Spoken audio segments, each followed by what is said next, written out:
Bonjour, bonjour. Donc, comme je vous l'avais dit, je voulais partager un petit peu avec vous le chemin de transformation sur lequel je suis engagée. Juste une petite partie, parce que si je vous expliquais tout, on en aurait pour un moment, vu euh, tous les...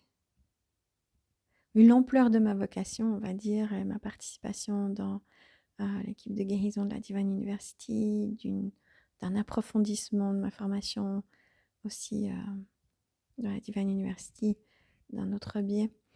Dans notre spécialité en fait de mon énergie. Mais là aujourd'hui, je voulais vous parler de ces transformations en fait qui sont la spécialité de ma divine présence. Donc c'est le retour à la sagesse. Le retour à la sagesse, c'est la transformation de l'énergie pour que l'énergie bloquée puisse à nouveau voir et adopter les points de vue qui sont ceux de chacun, et ce qui permet en fait de débloquer l'énergie qui s'est bloquée, dans le sens où quand on est emprisonné dans une façon de voir les choses à cause d'une blessure, à cause d'un conditionnement, on ne pourra pas ni voir ni comprendre le point de vue de quelqu'un d'autre. Et donc souvent, ça crée des clashs où il y a des choses qu'on n'arrive pas à mettre en place, où on est conditionné à faire les choses d'une certaine manière. Et donc cette spécialité de transformation, d'ouverture de la sagesse, moi je trouve ça extraordinaire dans le sens où ce, ce que j'aime, c'est les effets concrets que ça a. Parce que bon, dans ma vocation, il y a deux choses que j'adore. Un, c'est la connexion avec ma flamme, avec mes guides, avec les êtres de lumière, avec ces transformations extraordinaires qu'ils amènent dans la vie des animaux, des gens que j'accompagne, les petits miracles en fait qui se passent dans, pour mes clients, pour moi, pour mes proches. Et l'autre chose que j'adore, c'est cette transformation de l'énergie dans des choses concrètes. Et donc depuis une année, j'ai travaillé assidûment avec cette spécialité en fait de ma divine présence, cette ouverture, cette envie d'ouvrir en fait à la spécialité de ma divine présence, cette ouverture de la sagesse.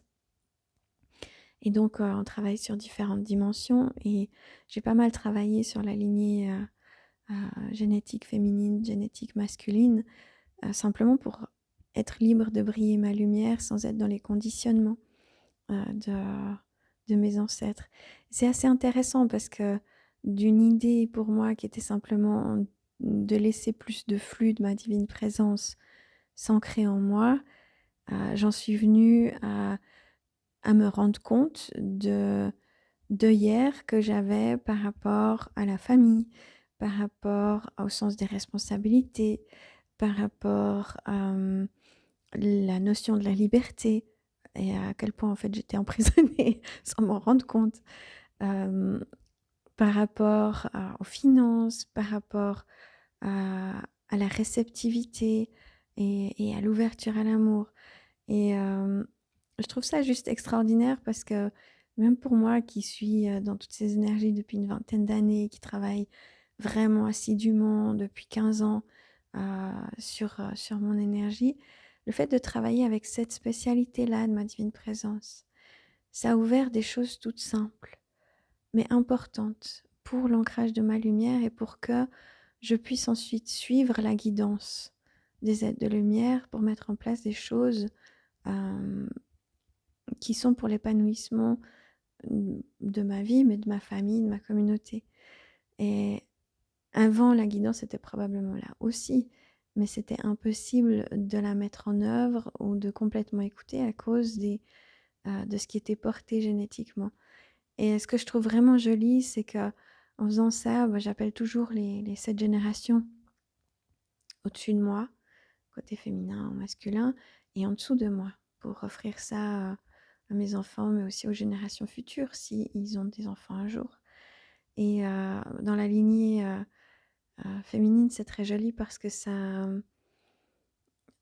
crée des ouvertures, du soutien, des synchronicités pour ma maman, qui s'est remise à faire une activité qu'elle adore faire, qui s'est remise à avoir plus de contact avec des gens, et c'était quelque chose qui lui manquait un peu. Et puis pour ma fille, ça a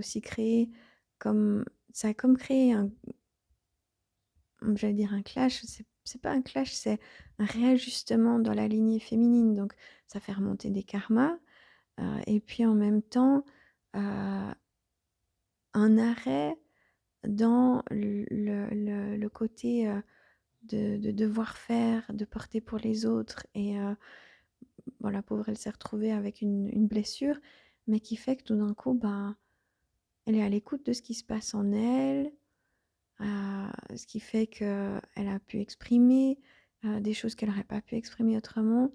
Et puis elle est dans un âge charnière de début d'adolescence où en fait elle est dans le processus de recevoir sa propre énergie, de sortir du façonnage de maman-papa pour devenir l'adulte qu'elle sera demain, pour se façonner, trouver qui elle est. Et j'ai tellement de gratitude de travailler de cette manière-là et de pouvoir amener ces transformations pour ma lignée génétique, pour ancrer justement cette lumière et que ça soutienne ma famille, ma communauté. Et en fait, j'avais dit que je vous partagerais un petit peu ces choses-là et du coup, c'est pour ça que je vous le partage. Est-ce que je trouve, enfin moi, j'ai cette facilité à connecter les choses ensemble, à voir pourquoi ça arrive, parce que j'ai activé telle ou telle énergie. Il y a une guérison qui va se mettre en place, il y a une ouverture qui va se mettre en place. Je me rends compte de ce qui a été porté par ma lignée génétique féminine ou masculine. Et ça ne veut pas dire que je ne vais pas devoir faire face au karma et donner de mon temps, de mon énergie, mon cœur, ouvrir mon cœur, transformer ce que je trouve désagréable.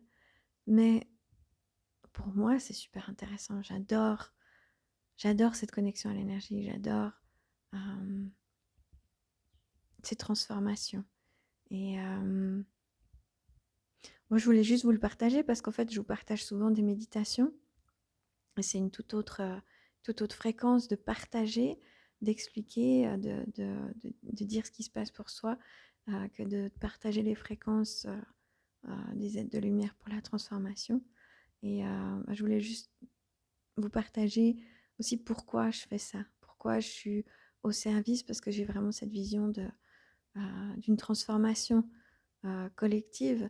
Et ça commence par moi et ma famille. Et donc, du coup, c'est aussi pour ça que je mets en place les programmes que je mets en place, et les programmes de soutien et de grâce qui viennent aider tout un chacun à être plus proche de son cœur. Donc voilà, je vous avais promis ce petit partage. Le voici fait.